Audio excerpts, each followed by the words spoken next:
Welcome to this video tutorial with Virtual Racing School for the GTE class of the IMSA Sports Car Championship on iRacing. This week we head to the Titan Twisty VIR, where I'll be looking at a lap driven by Rens Broekman with the Ferrari 488 GTE, for which he's driven in default afternoon weather to match the official series. I'll play the lap in full for you first before then going into further analysis.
Okay, so that was a 1 minute 44.138.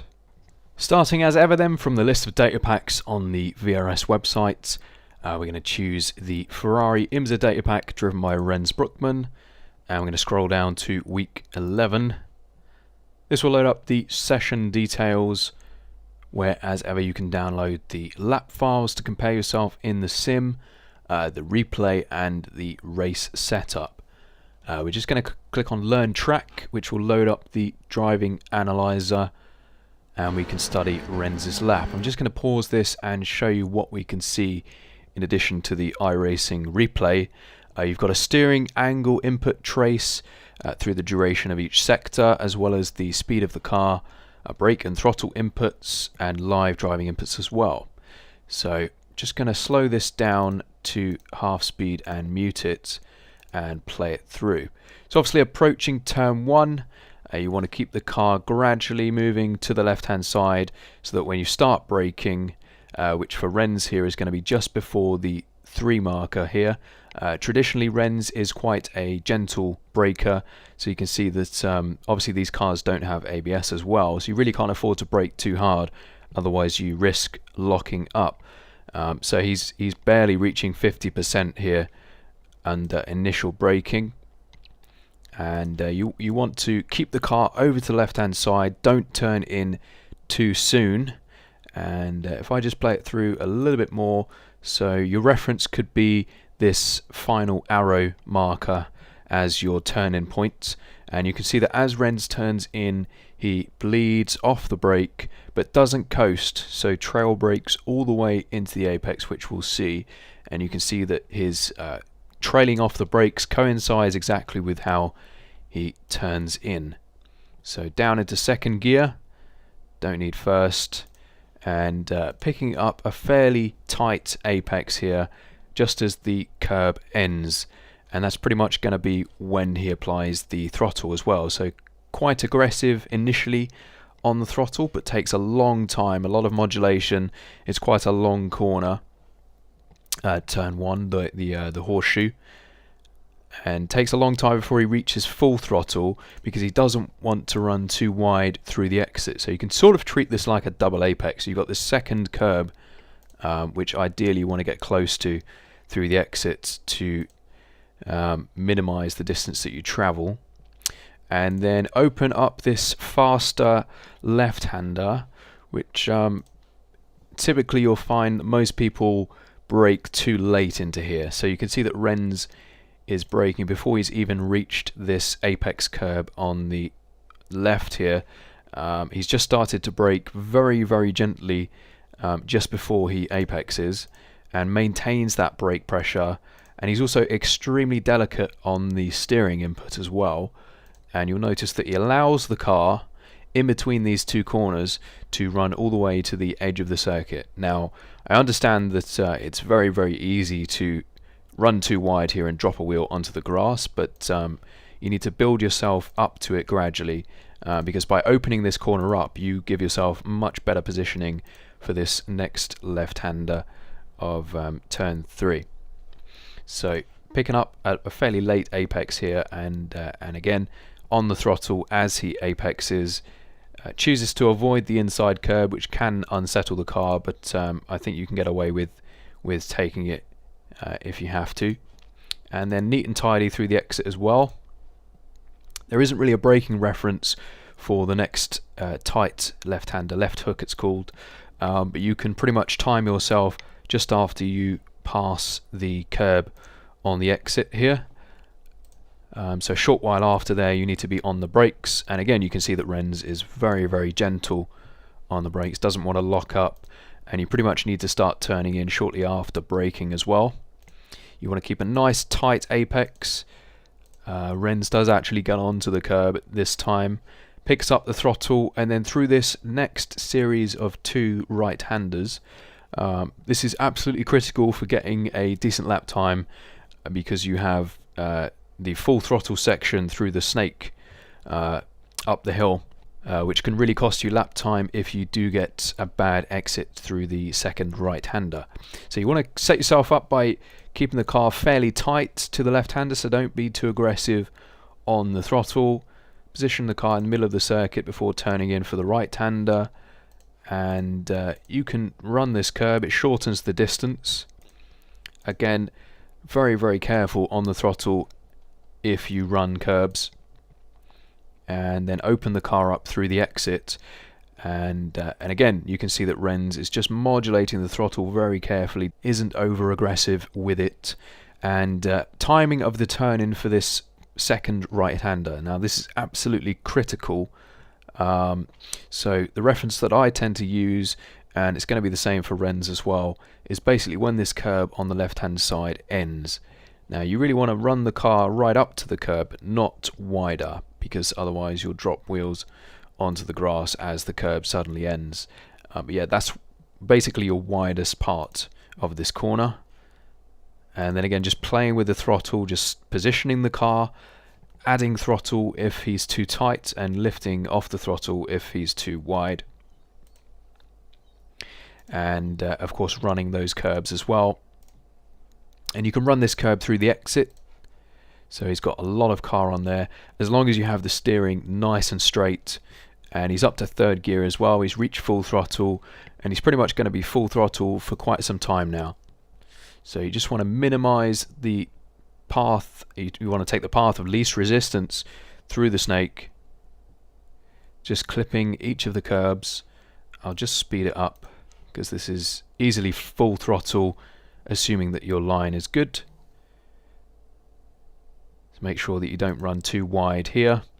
Now you'll notice that Rens has a small lift there, and has run that curb quite aggressively, so there's quite a lot of the car on that curb, and that really starts this process of opening the corners up. So he's opened this left-hander up a little bit, which then opens this right-hander up, and this is more important than the previous corners. So he's actually had a lift because he really doesn't want to run wide through the exit of this right-hander, because it will compromise his entry into turn 10, which is very important, and you do actually need to brake for this corner, quite heavily in fact. So don't leave your braking too late. It's a very fast corner, so you want to get the car slowed down early and then carry the speed through. So it's a flowy corner, you want to maintain momentum. And you'll notice that Rens has the car all the way to the edge of the circuit here on approach. by sacrificing a little bit of speed through that previous right-hander. So get the car in nice and early, make sure you apex well, pick up the throttle as you apex, and then don't rush to full throttle. The main reason being is the circuit falls away down the hill, so the car can get very, very light over the crest here, and you'll actually see some rare oversteer visible in the steering trace from Rens as well as the car gets light down the hill. In towards the braking zone for the oak tree then, there is a reference that you can use here. You've got this 3 marker on the left hand side, which is just before this dirt, and open the corner up. Don't brake too late, don't brake too hard. It's a double apex. You want to be off the brakes for the first apex as you increase your steering angle, and then get back on the brakes again, all very gentle and flowing. You don't want to rush this, you don't want to leave it too late and be too aggressive. You want to be nice and smooth and patient with the car. And it's very easy to come in too hot for the tighter right-hander of oak tree and run wide onto the grass, and you're pretty much guaranteed, if you do that, to run into the tyre wall on the entry there. So you want to keep the car nice and settled through this right-hander. To avoid understeer, make sure you're trail braking all the way until you pick up the throttle. I would actually argue here that Rens is a little bit too tight for a clean exit. He picks up quite a lot of curb here, which is probably slightly less than ideal, and as a result has to feather out of the throttle until the car settles, and then straighten the wheel up. Yeah, he actually has some oversteer again through the exit there, which would have cost him a slight bit of time. And of course you do want a clean exit out of there, because you've got this full throttle run down, or up the hill rather, in towards the aptly called roller coaster of 14 and 15. You do have some markers again approaching this corner. I'll just mute it again. You've got this final right arrow, which we just missed. Just there on the right, that's Rens' braking reference. Now you want to be hard on the brakes initially, and then you'll need to start turning left while still braking. So you'll need to lift off the brakes ever so slightly to avoid locking up. And then you'll have an apex on the left, and pretty much keep the car in the middle of the track. You don't need to be fully over to the left hand side, but at the same time you do want to try and open up the next right-hander a little bit if possible.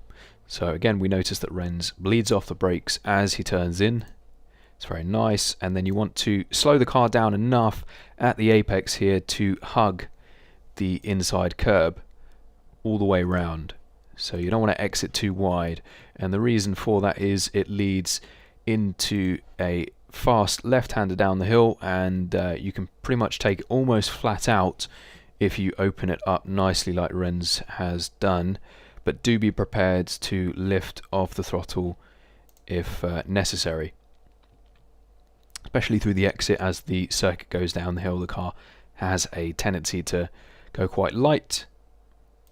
And then into the final sequence, as a turn-in reference, just before this dirt on the grass ends could be your reference for braking as well. Very light touch required on the brakes for this first left, and again, you can be quite aggressive with this first curb. It will set the car up nicely for a faster run through the exit, and of course again the exit is super important for lap time.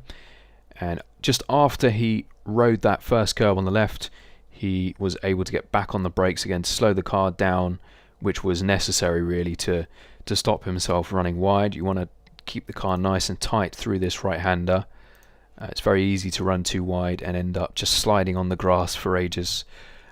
Pick up the throttle nice and early, so just after that just after the apex there, and then a little bit of modulation.